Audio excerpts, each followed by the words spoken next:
Good morning, friends of the hockey podcast world.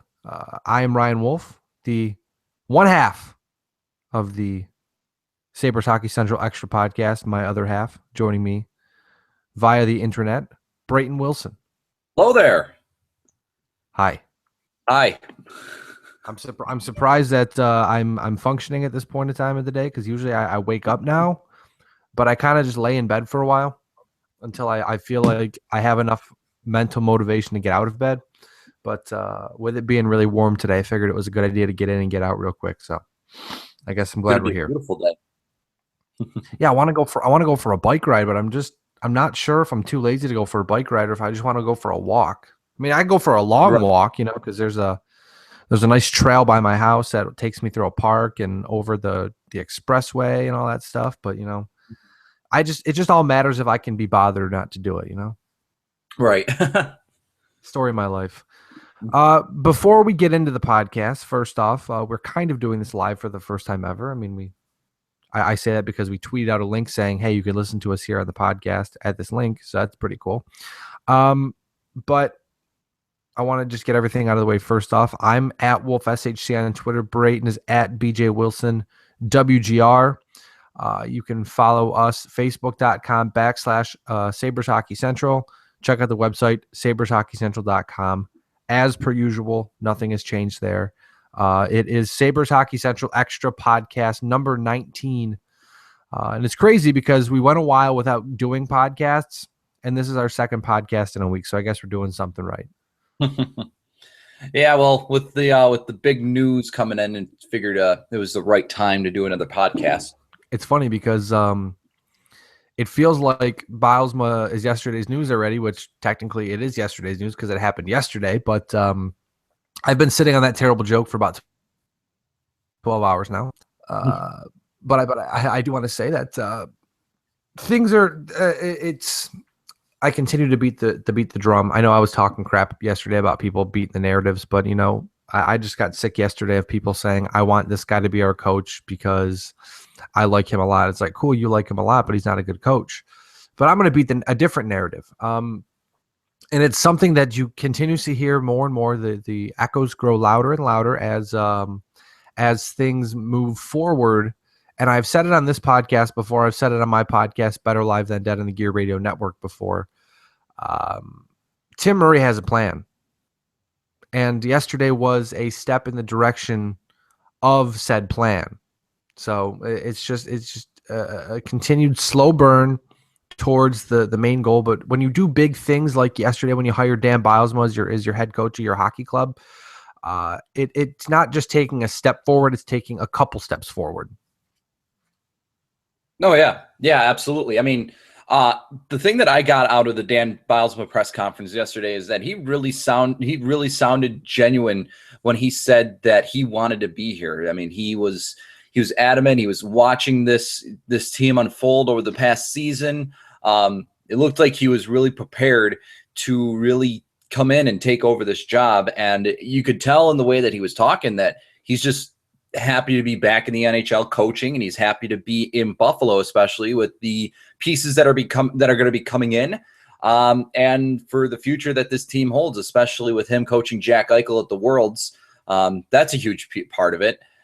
So I'm really looking forward to this whole off season kind of coming together with the draft and free agency and seeing how this team's going to be built for next season. It's a lot of excitement, as we've mentioned before, with the Buffalo Sabres. I mean, we've got a couple days off from here, then the draft combine starts, and then a couple weeks after that's the draft, then a couple days after the draft is free agency. So things are going to come together pretty quickly. So for all the downtime we've had this offseason in trying to figure out who's going to do what for this team, we're going to find out pretty quickly, which is nice, which will give us more work to do, which will be awesome, because if there's something I've been looking forward to, it's more work.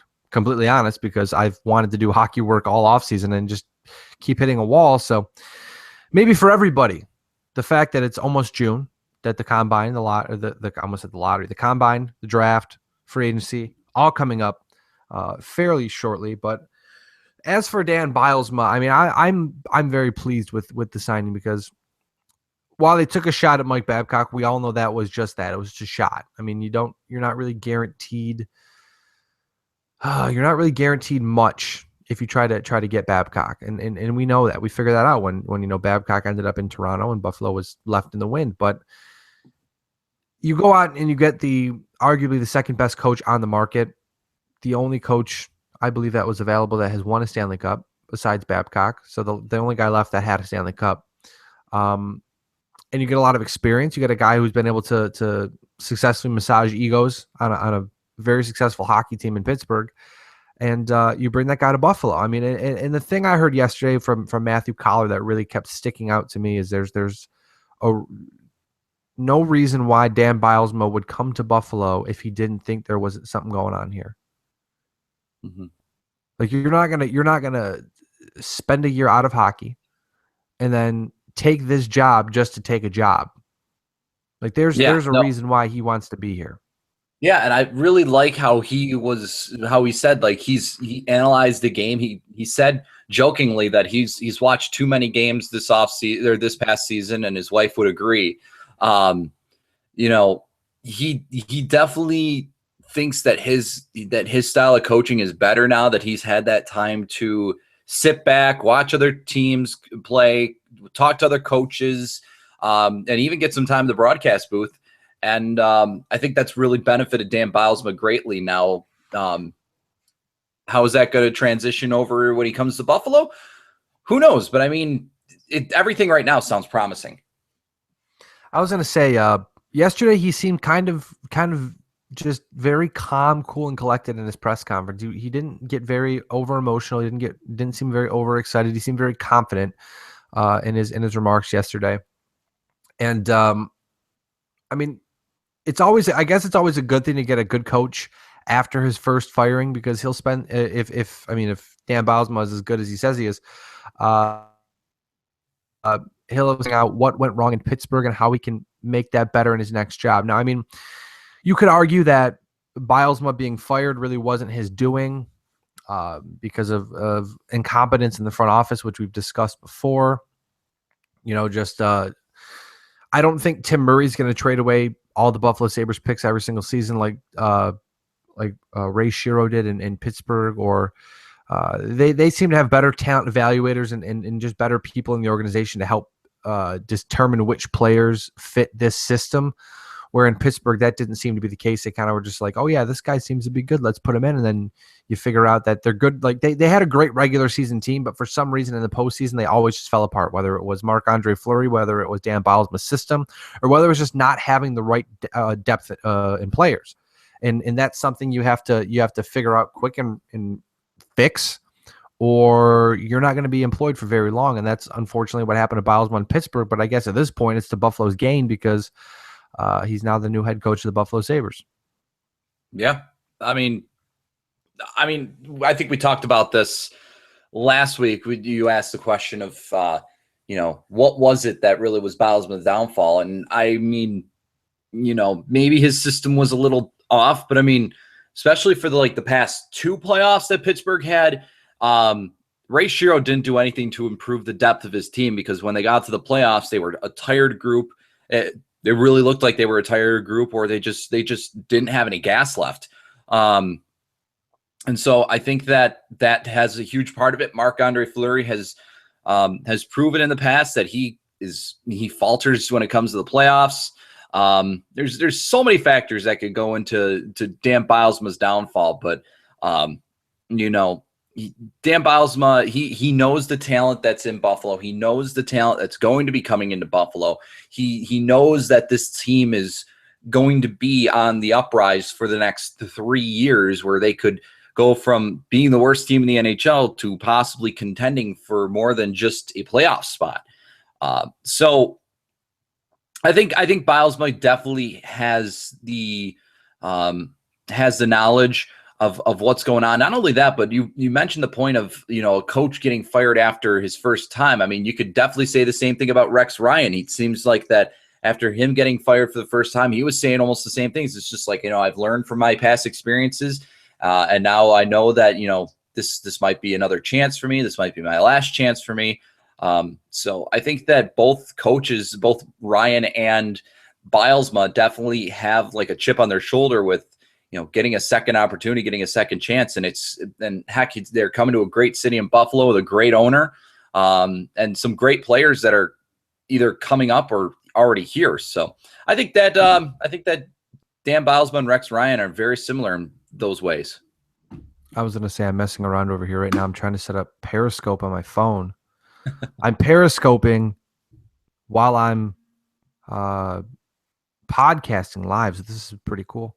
Well, congratulations. I know. Yeah, congratulations. I'm going crazy over here, man. There's so much technology. I don't know what I'm going to do with myself. I just at this point now I want to think to myself, what's next? I'm ready for the SabersHockeyCentral.com is updated. Dan Bilesma's name's on a page. It's official. Everything's this isn't a dream. You don't have to pinch me because this is real life. But you look at it and you think to yourself, you wonder, what's next? I mean, we've talked about, the combine, the draft coming up. Obviously, we know, Jack Eichel is going to be a Buffalo Sabre in a couple of weeks. Hopefully, there's going to be some big moves in free agency and all that stuff. But for you, what is the most important thing that's coming up for this fresh faced franchise? With all the kids and everything, and Dan Bilesma, the leader of the pack, everything. There's a direction they're going in, but obviously, we're going to have a more of a well-rounded direction coming into next season. What do you think is the most important thing that they have to nail next? I think it's the draft. I think, you got Jack Eichel in line. You're most likely going to take him unless either McDavid's not taking number one or the Sabres somehow end up getting this great deal. But I doubt that they're going to trade that number 2 pick to give away Eichel. But besides that, you got other picks later on in the draft. You got, pick 21. You've got pick 31. You got pick 51. I think every pick after Eichel is going to be important, or any move that they're going to make at the draft is going to be super important. And then next, of course, it goes to free agency where, okay, the free agency pool is kind of, garbage this year, but there are some players out there that are high named or, players that are of value. So that's when you look at it and say, okay, who can the Sabres actually sign that would make an impact on this team right now? So I think definitely within the next, month that the draft is probably the most important, and then free agency is right after that. I think right now that the focus shifts. I agree with you first off, but I think the focus shifts back to Tim Murray at this point because it's going to be very important. I'm not so worried about pick 2 because I mean if they get Jack Eichel, it's a win, and if something happens, hockey gods forbid, that Connor McDavid falls to 2, which I mean if that happens, I don't think that'll ever happen. But if it does, we know how that'll turn out. I think the most important pick will be 21 at this point to see what Tim Murray does with it. Does he try to flip it for NHL ready talent or make a big deal and try to get some guys, maybe get, I don't know, turn that, go find a desperate team out there and turn that into a nice package that can help benefit the team now? Or does he just make the pick himself? Because we all know that this draft is very deep. So there's a lot of stuff that can happen in the draft. So I do definitely agree with you that there's a lot of pressure, I guess, put on Tim Murray for the draft. I mean, I know he's not gonna crumble under pressure because we've seen so far he's a pretty level-headed dude and doesn't make brash decisions, emotional decisions, I should say, as well. So just looking at the road ahead, I'm more interested, like I said, in to see what happens with 21. I know teams like Pittsburgh are desperate, very, very, very desperate to get in the first round to try to refill and replenish their system with picks and with prospects. So Buffalo certainly has the opportunity to take advantage of teams there. As for free agency, I'm not totally sure yet what Buffalo's going to do. I obviously, I mean, this is a dumb thing to say almost, but it's all going to depend on what they do at the draft and with trades in the draft, because they could go out and pick up enough people in the draft or trade for people on draft day or draft night that would essentially render free agency moot for them, because you have to hit the cap floor, but it's not very hard to hit the cap floor. It's just not very difficult to hit the cap floor at this point in time, especially when you're trying to improve your team. Because there's, as mentioned, I mean, the one thing to look out for too, that's still interesting to me will be, does Tim Murray cherry pick a franchise and get good players for relatively cheap because the teams need to get rid of players? Like you look at what's going on with Chicago. Can Tim Murray somehow, I don't know, put an offer sheet on Brandon Saad, and while it'll be accepted almost immediately, he might be able to turn around and use that to his advantage to say, okay, well, you're going to accept the offer sheet on Saad, but we want to help you out, and we'll take, player X, Y, and Z off your hands, and we'll give you some prospects and some picks for it. Because that's the one thing we've seen Chicago do so far. I mean, to this point, is that they've really been reloading on young talent, young cheap talent that's years away from getting those big contracts. So I'm assuming you'll see a lot more of that in the offseason, especially because the cap doesn't seem like it's going to be going up much. So there's going to be a lot of teams in trouble and a lot of good talent out there. I know we've talked about it before, but we're just kind of reiterating at this point that, it's going to be a very fun offseason, very, very long, arduous road, because, I mean, hockey is, I don't know, 4.5 months away for us, but we've seen the amount of fun that the Buffalo Sabres are going to have. I mean, just by the hiring of Dan Bilesma and how many doors that opens up. Now we're going to see what happens next with, do they trade Mikhail Grigorenko? Where does Sam Reinhart end up, in Rochester or in Buffalo? Who's the next coach of the Amherst? Who's that going to be? Because that's a pretty big deal, especially for the future of the franchise. I do want to point out real quick, I saw something on the internet today. I think it was SB Nation saying that Luke Richardson likely is not going anywhere.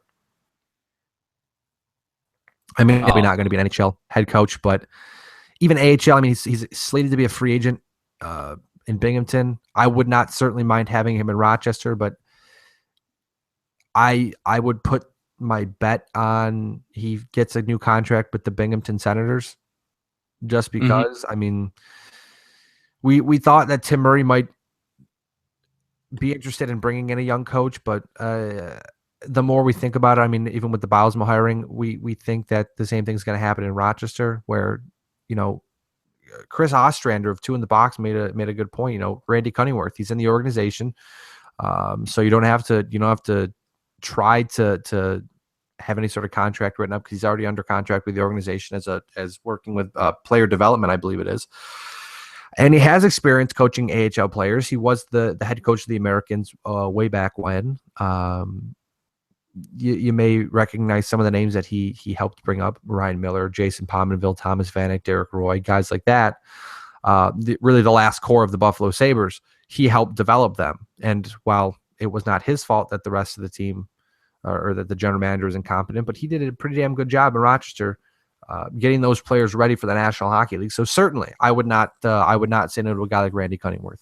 Yeah, I wouldn't be upset with a guy like Randy Cunningworth neither, but there's also another guy that is mentioned on WGR, Jay McKee.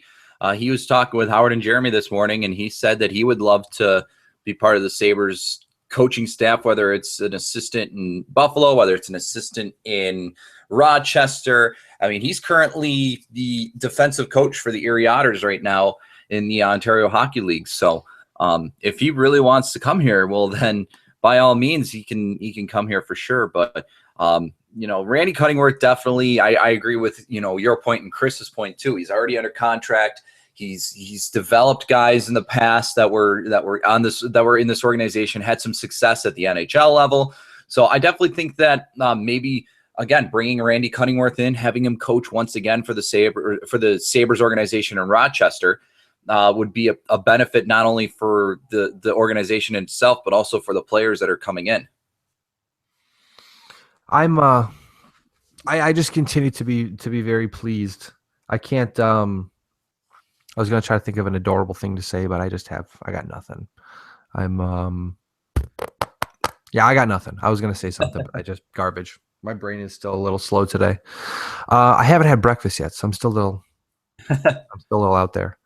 But Yeah, I think a veteran mind behind the bench in Rochester would be good. I mean, at this point, I mean, we all know what Rochester needs. Rochester needs some of those fringe NHLers, the guys that are really good in the AHL and not so good in the NHL. Kind of like what Utica has done, like Vancouver did with Utica, where they just went out and said, okay, like guys like Corey Conacher.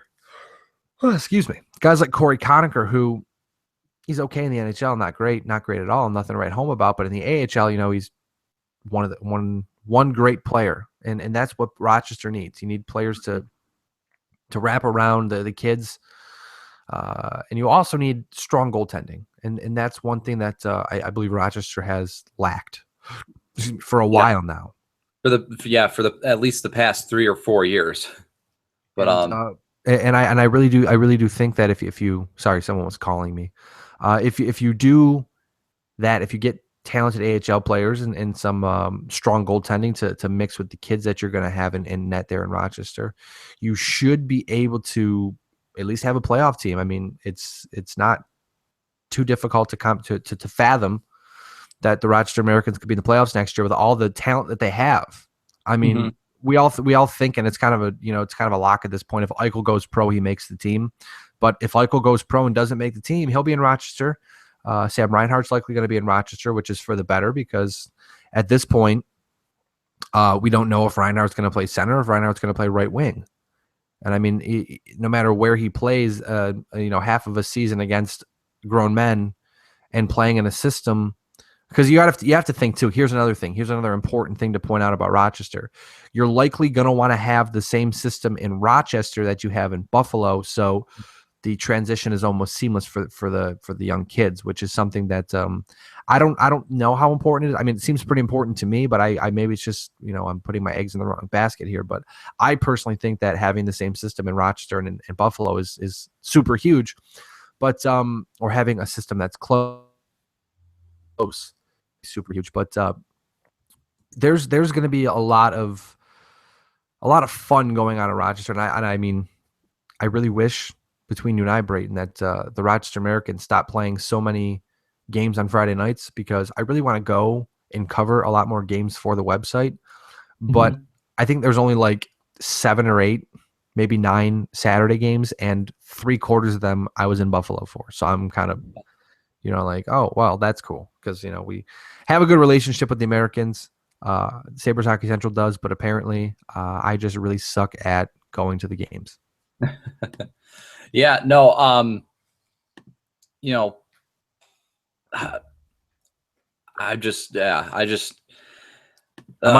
the same page as you are right now. Yeah, I'm kind of just I've just had a brain fart there. So I'm for anybody listening live, I'm sorry that I just had this giant brain fart, but I'm currently working on other stuff too, like it's like kind of trying to multitask, and then when I do it, it's just. Hey, periscoping got me off my game. So, I mean, It's just, this is what happens. I mean, because when we podcast at night, we always have like a plethora of things to talk about, and we're ready to go, and we have questions for each other, and we're just nailing it. And then today we decided to do it when we wake up, and we're both just kind of like, whatever. Yeah. it's like it's like a Bilesma hangover. We're just kind of like, ugh. I'm ready to go, but I'm just kind of, I don't know. The excitement was kind of drained out yesterday. Oh, yeah. Excuse me. And now I'm just to the point where I'm just tired. Well, leading up to the Bilesma press conference, I was just like, okay, well, if there's a press conference today, I hope it's not an hour beforehand, so I can have time to at least get ready to go and get there. And what do you know? It's like 3:00. They announce that he's hired, and then they say, 4:00 press conference. It's like, well, I guess I got to run to get ready to go. So. That's what I was bummed out about yesterday. I really wanted to go to the press conference, but clearly I work every single day, Monday through Friday, 3 to 11. So they kept dragging. I'm like, okay, cool. It's 10 o'clock in the morning. They're saying that the deal's going to happen today. Maybe it happens, by like, I don't know, by like they'll have a press conference at 12. I can be there and be out, go home, be to work by 3, no problem. And then the time just kept ticking off the clock. Oh yeah. Yep. No, they definitely, it's kind of like oh yeah, if we decide to hire him, let's have a press conference right now. It's like, okay. As for the future though, just to point out, For draft night, I know I have the day off. I'm not sure yet what we're doing. I have not the slightest clue. I have no clue either. I might come on. I guess we'll probably know probably like 3 days before. Yeah, that's about right for us. That's our normal schedule. We're going to be doing live draft coverage. That's a given. I don't know if we're going to be podcasting yet because I just don't know yet. But I'm assuming we're going to try. We'll do our best to podcast because we'll be running the website and Facebook and tweeting a lot and all that stuff. But at this point in time, we're just trying to figure everything out and get everything under control and trying to just take one day at a time, everybody. We're trying to enjoy this process, the process as it happens. And like I said, I fully expect draft day. Obviously, July 1st, we'll have a lot of stuff. I mean, July 1st, I'll be at work, but, don't tell anybody. But I will probably be doing more hockey work than my actual job. But shh, don't tell anybody. July 1st is what this year? Isn't that a Wednesday, I think. Yeah, sweet. That's going to be a lot of fun. Oh, yeah. It sounds like it's going to be a lot of fun. Wednesdays are always the best, and Wednesday free agency day is going to be even better. Mm-hmm. I agree. My favorite thing about free agency is when there's not good players to be signed, yet everyone goes out and signs them for a lot of money and expects them to be like Wayne Gretzky. Oh, like, yeah. Oh, hey, Viliano. There's always. I mean, I tweeted it out the other day that like, sorry about that. Okay. I sent out a tweet the other day that I think that Matt Bolesky is going to get another. He's going to get a contract like a Viliano contract. He'll get funny money. I just don't understand why he doesn't have any assists. Like you've got the goals, you just don't have assists. Yeah. Well, it's like Brandon Peary in Florida. He won as the joke was, he won the Cy Young Award because he had like 24, 25 goals and like 4 assists. Mm-hmm. Are you sure that you just can't pass the puck to other people, or like when you do, is it just that bad? Yeah. It's interesting. I'd love to figure it out. I would love to crack the code and find out why guys like that can't get assists. Yeah, I don't know. I mean, Bolesky's a great, third, fourth line player. It's just, I don't know what the hype is about him. It's just, he's playing on a really, really solid, deep team. What happens if some team, that's not a playoff contender is assigning him to expect him to be Gold. that? Yeah, like a David Clarkson sort of thing where the Leafs sign Clarkson, and then it's just kind of like, well, what are you doing? And although I don't think Bolesky is going to be like a David Clarkson, but I mean, the thing is that he's going to get stupid money this offseason. Some team is going to overpay him by a mile. Funny money is my favorite kind of money. That's for sure. Last thing, I guess, before we go, because I want to go outside and enjoy the beautiful day. But we have to talk about, I know it's a Sabres-centric podcast, but Game 7 tonight on Friday, the 29th. I almost said 26th. What is my problem? Friday the 29th, Game 7, Rangers and Lightning. Saturday the 20th. Well, let me try this again. I'm just going to smack myself in the face. This is terrible. Friday the 29th, Rangers Lightning. Saturday the 30th, Blackhawks and Ducks. I'm just going to say, who you got? I honestly think Tampa Bay is going to pull it out tonight. I think they could beat Tampa in New York. They've done it, I believe, twice this series so far. And then in the West, I'd like the Blackhawks to win, but I think it's the Ducks. I think the Ducks are just too big, too strong. They can match the Chicago's speed real well. Definitely didn't think that series was going to go to 7 based on Game 1, but I'm glad it did because both these series have sort of revived the Stanley Cup playoffs for me because before the first 2 rounds were just a bore. They were just horrible. And then this conference final series for both the East and the West have really revitalized the playoffs and have made them very exciting. So I'm hoping that I'm hoping for a Lightning Ducks series, even though NBC Sports doesn't want it.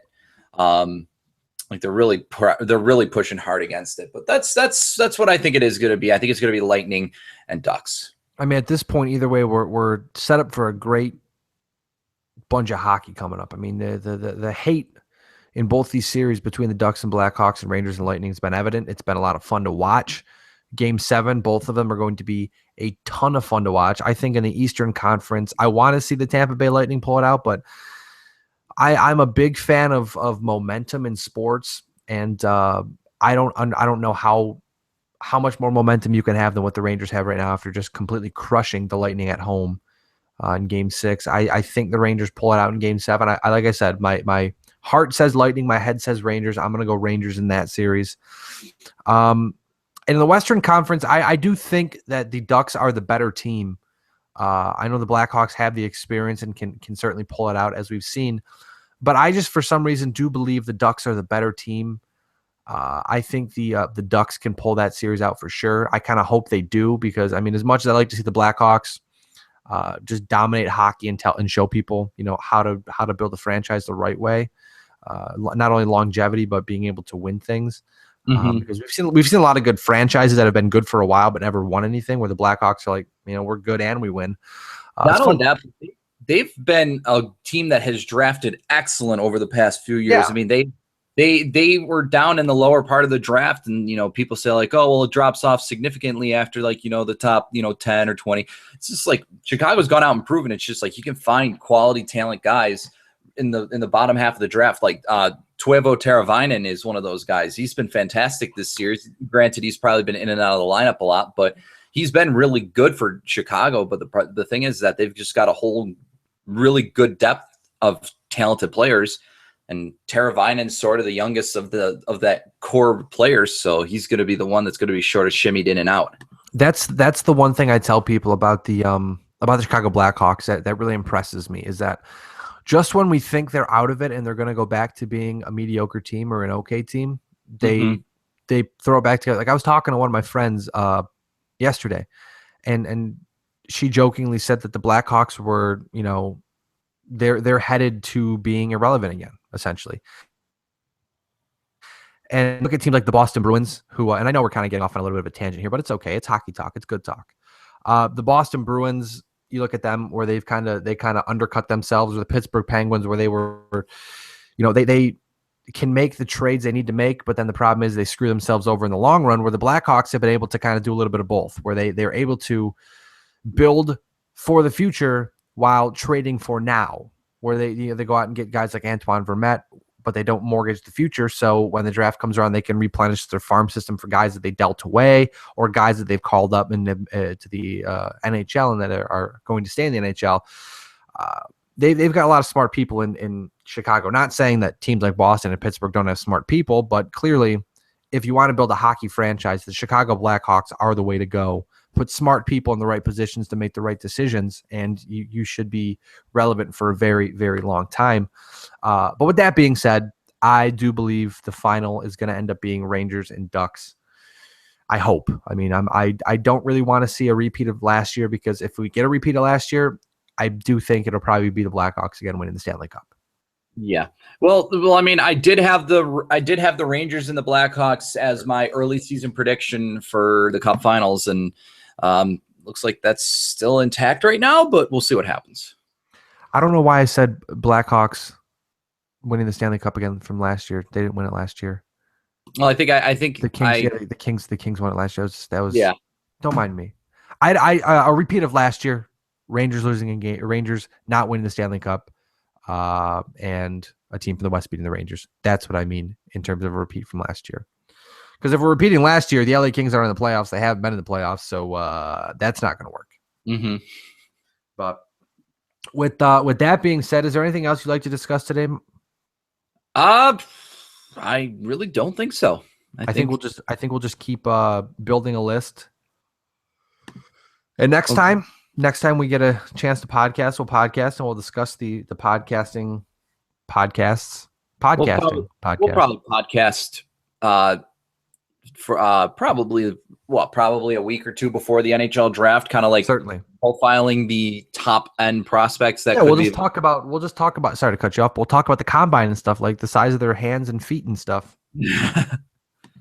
What amazes me is that when they did the combine in past years in Toronto, they never, ever, ever decided to do their on ice skills. I'm wondering if they've changed that at all, because I'm not sure if they have exactly, but I would like to see if they actually do some on ice stuff while they're at the Harbor Center, which I think would be a huge benefit for the players to either boost up their draft stock or prove their draft stock. I'm actually pretty excited. Speaking of the Harbor Center, I'm going to be in Buffalo this weekend. My parents want to go out and check everything out, and they're taking me along for the ride, so I'm going to sneak into the Harbor Center, show them all around it, and hopefully get myself some good food at 716 as well. I was just there yesterday, and the food is still fantastic. It's not going to change, I don't think. It's pretty awesome there. Nope, it is pretty great. For those of you who haven't checked it out, if you haven't been to 716 yet, make the trip. It's well worth it. The beer's delicious as usual, and the food is great, and the 38-foot TV screen is amazing. There's me doing a commercial, I guess. I don't know. We don't get paid for this. We don't get paid for. Maybe they'll pay us in chicken fingers. That'd be pretty sweet. That would be real nice to give them a bunch of benefits that way. Give me all the chicken fingers. That's all I want. But with that being said, my co-host, he is Brayton Wilson at BJ Wilson WGR. I'm still getting used to the new tweet name, but at BJ Wilson WGR. He's all fancy now. He's a professional radio guy. I am Ryan Wolf at Wolf with an E, SHC on the tweet bots. You can follow us at shc.com, spelled out DOTCOM, Facebook.com/Sabres Hockey Central. Check out SabresHockeyCentral.com. We're doing some updating of some pages over there. Mostly me doing a ton of work, which is fine with me, but I want to help. I'm sorry. It's you're okay. It's just all stuff that if I just feel like if I do it, it's a lot easier because then I know what's done and I know what has to be done. Mm-hmm. It's like if I edit your article, like you know what you're doing, I know what I'm doing, but like if we're editing pages, I feel like there's a lot of toe stepping on. So I just do it and just take care of it, and it's not a problem. But there's a lot of things that might be different. So certainly, if you are confused or unaware of what may have changed, give me a shout and I'll let you know where things are. But it's pretty self-explanatory at this point. Like I said, draft combine coming up. Draft. I keep trying to say draft lottery. Draft is coming up. The draft is coming up at the end of June. Free agency a couple days after. A lot of fun times coming up very shortly. Stick around. We will be back sometime soon. I know that. I'm not sure about next week, but certainly very soon. We will talk to you again. Thanks for joining us. Dan Bilesma, new Buffalo Sabres head coach. Things continue to look up for the Buffalo Sabres franchise. Thanks again for joining us. Like I said, we'll talk to you very soon.